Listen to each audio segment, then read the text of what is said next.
Hi y'all, Kendall Carpenter, Bunnyfoot Pottery in Tulsa, Oklahoma, but I'm not in Tulsa. I'm in Lawrence, Kansas, and I have just arrived at Bracker's Good Earth Clays. I'm so excited to be here for the first time. I'm looking forward to learning about their clays that I can't get in Tulsa, and also to pick up some glaze I've ordered online. So I'll see you inside.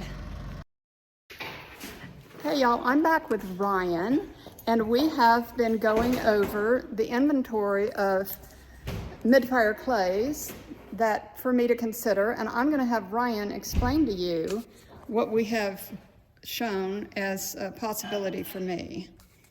All right, so you want to lift them up one at a time? So this one is our Smoky Hills. It is a nice kind of toasty body. It has a little bit of tooth to it. On throwing, it's really good for throwing and hand building. A slightly darker version of that would be our coffee grind. You can see it with white and clear. It's a little darker, has that nice speckling to it. A clay I really like, I use in my teaching, is the Red Brick Road. This is a nice clay that actually has some locally found clay in Kansas. It's a kind of a toothier, basic red, mid-fire red. We also have our Kansas Wheat, which is kind of more on the yellower tan side. It is a pretty nice and that's clay what body. I've been using and really like. Yeah. And then if you go a little whiter with some speckles, we have our Pyrate Freckle. That is really nice. It has manganese speckles in it, and it really comes through the clay glazes. So you can hear there's a clear here and a white here, and you can see the speckles that have come through. Really great, very popular. And then we also have a few clays from Kentucky Mudworks. Kind of like our Kansas Wheat, we have the Row from Kentucky Mudworks, which is really good, has some speckles in it as well.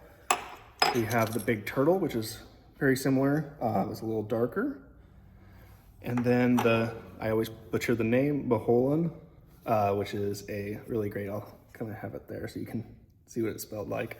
Another really good darker clay body. It gets a nice toasty brown with clear over it. Excellent. Okay, well, when I decide what I'm going to buy, you all will be the first to know. All right, Ryan is going to tell us about his company. So this is ZigSig, which is a colored terra sigillata. It is basically ball clay that has been ultra refined and deflocculated so that and sieved off so that you get the finest particles of that clay. Then I bottle it, I add colorants to it. We have a variety of colors. There's 14 different colors.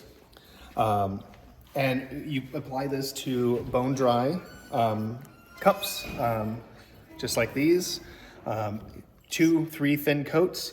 And then once to bisque? Yeah. Okay. And then as you're doing that, after it stops being wet, you can then take your finger, you can take like a piece of plastic, a spoon, a polishing stone, and you can rub the surface like this one, and you can see like this is just bisque, and it is nice and shiny and smooth. Yeah, it's like no glazes on this. What? Yeah, okay. yeah. Now what? So what I do is I will put a liner glaze in, like this one has red. It's red on the outside. The outside and the inside is the same, just has a clear glaze, which makes that pop in color. That looks like Firecracker Jungle Gems. Yeah, it's really nice. And then what I do is I then coat it after it's been completely fired through the glaze and everything with coconut oil. And what that does, and you let it set for 24 hours, and then you wash it off with soap and water. That seals the surface, creates an antibacterial surface that will create a patina over time. So it's food safe. And wow. It's really nice and smooth. And you said you have a bachelor's and master's in ceramics. So Correct. Is this something you learned in school? Yes, I've my own personal work for the last 15 years. I've used TerraSig, and I've developed this. And the market didn't have really anything that was brightly colored, so I decided to make my own company, and it's been selling pretty well. Wow, excellent. All right, well, I'll take some still photos of that.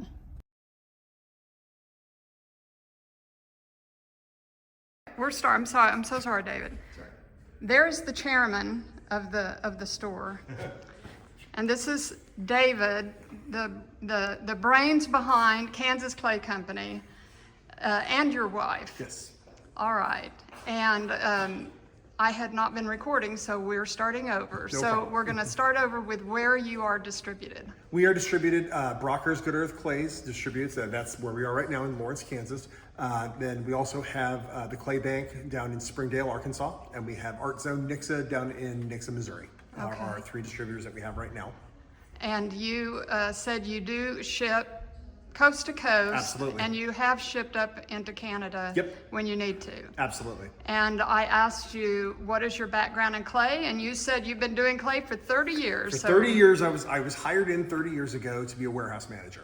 At that point in time, I had some background in art, and I knew some things about electricity, and understood a little bit how to drive a forklift. So they hired me to be a warehouse manager at that point.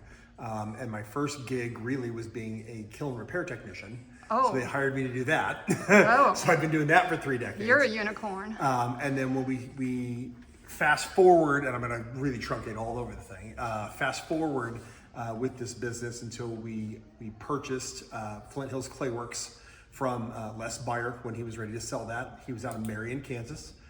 He'd run the company for about 40 years or so. Wow. And he was ready to retire. We bought the company from him because we were his largest distributor at that point. Bought the company from him, moved the whole operation up here to Lawrence, added on to the building, and that's where Kansas Clay was born. So some of the recipes are still the original recipes that Les made, because like, hey, you don't fix what isn't broken.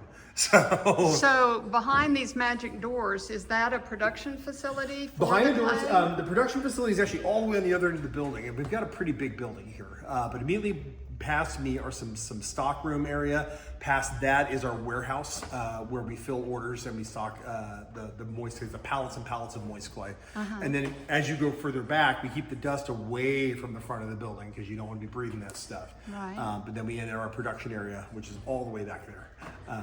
In the backside of this, we're sort of an L-shaped building on this end of the building.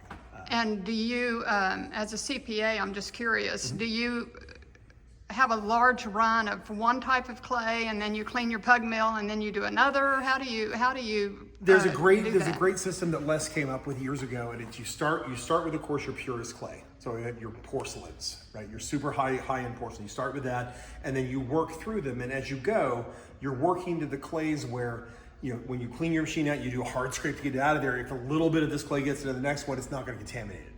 And so you work through that till you get to your dark clays, and then you transition it out and you start over. And start over again. Right.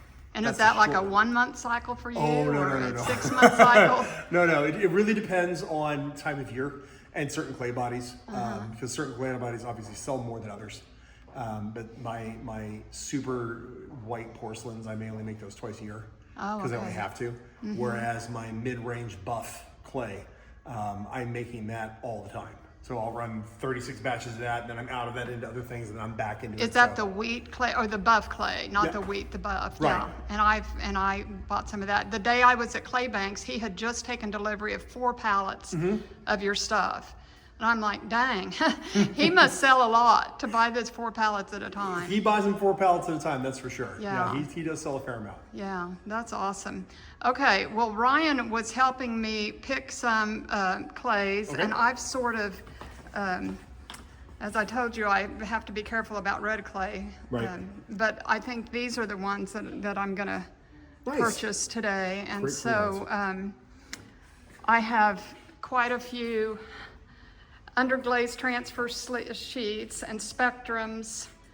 I'm not into basin stains yet, so anyway, I think that I will wrap this up and eventually knit this all together.